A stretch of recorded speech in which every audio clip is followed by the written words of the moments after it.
Hi, I'm Warrick from Harder Steenbeck, and I'm really excited to talk to you today about a whole new section that we're launching on our site and across our airbrush range called airbrush tuning.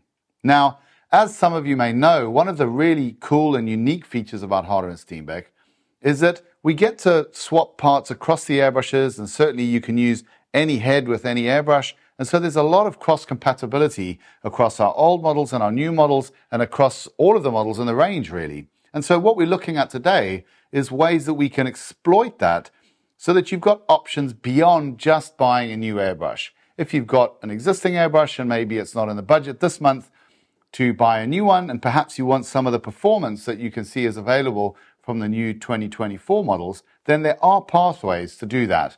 And this is what this launch is all about, is to try to show you good value for money ways that you can hop up the performance of your existing airbrush if you're not in the market for a brand new one right at the moment. So one of the things that I really want to bring to your attention, because it's very much a core part of our non-elite philosophy, is that all of the heads, whether it's from an Ultra right up the way through to an Infinity and an Evolution, they can all be mixed across the models.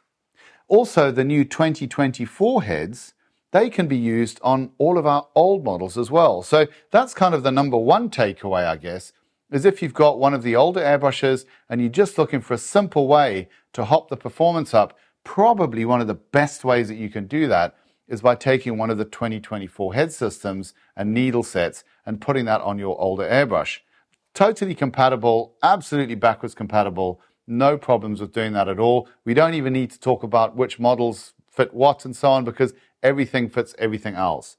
The only thing that I do need to say as a general note is that the new Infinity heads, when they come out, you need to use the Infinity nozzle with the Infinity air cap. That's the only restriction that you have. But when you put that whole head together, you can fit it to any one of our airbrushes, old or new. Then, of course, there's been a huge amount of redesign on the 2024 airbrushes, a lot of it focusing around the ease of cleaning and the trigger mechanism in particular. Now, what we're going to outline for you in the videos that are linked in the description of this one is what modifications are worth making and which ones are not. Now, we're not going to say that you can take a trigger from this airbrush, put it in that one, and it's going to bring that trigger response up to 2024 specification, because an awful lot of the innovation that's been carried out and the work that's been done on these 2024 models has actually been done in the body, in this part of the airbrush here. And this is really the core of the airbrush.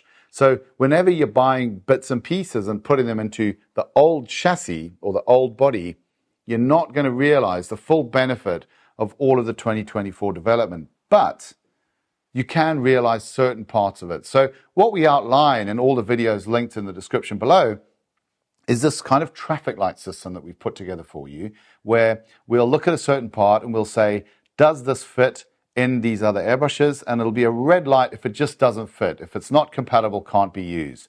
We'll give you an amber light when we say the part can fit, but we're not sure that this combination is really going to yield an awful lot of benefit to you.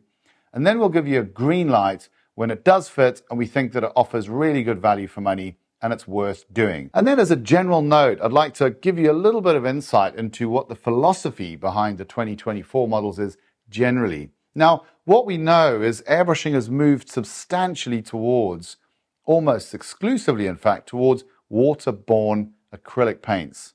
They're not soluble. They're pigments which are born in a water base. And so these work much, much better when you've got a nozzle size that's not quite so small. One of the big misconceptions in airbrushing today, and actually it's always been the case in airbrushing, is that people tend to think that the size of the nozzle, or as some people call it, the size of the needle, is somehow the prime indicator of what the fine performance or the detail performance will be like from that airbrush. Now, that's really not true. It's an aerodynamic issue. So it's aerodynamic design, the formation of the spray pattern, which is what causes the paint to be carried in a way that gives you very fine detail, very fine atomization, or it doesn't. It's an aerodynamic issue. It's actually the exterior shape of the nozzle and the needle and the interior shape of the air cap that forms this aerodynamic plume, which gives us our spray character. What the nozzle size does is when it's very small, it tends to make the airbrush a little bit grumpy, a little bit harder to work with more heavily pigmented paints, generally not quite so user-friendly.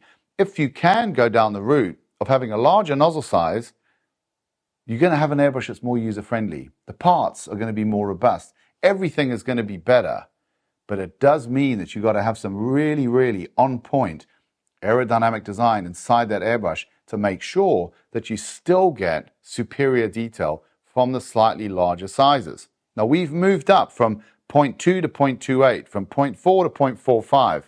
And what I'm happy to tell you is with the technology that we've got at our disposal today, the 0.45 absolutely outperforms the 0.4, but with more robustness, more user-friendliness, the ability to take heavier paints.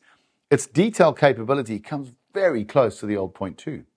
The new 0.28 absolutely smokes the old 0.2 and comes very close, if not equivalent to the detail capability of the old 0.15, but it does it with unbelievable user-friendliness, like I said, more robust parts, and you can put metallics and pearls and all sorts of effect paints down that 0.28 with absolutely no problem at all. In summary, I'd say that the new head sizes will offer anybody with one of our older airbrushes a major increase in performance, and they're very much worth investing in. When you're coming to buy a new nozzle or something, why not go for a whole head that gives you all of the benefit of the 2024 performance in terms of the spray plume. When it comes to the back end of the airbrushes, is a little bit more complicated there, and we cover that in detail in the videos below.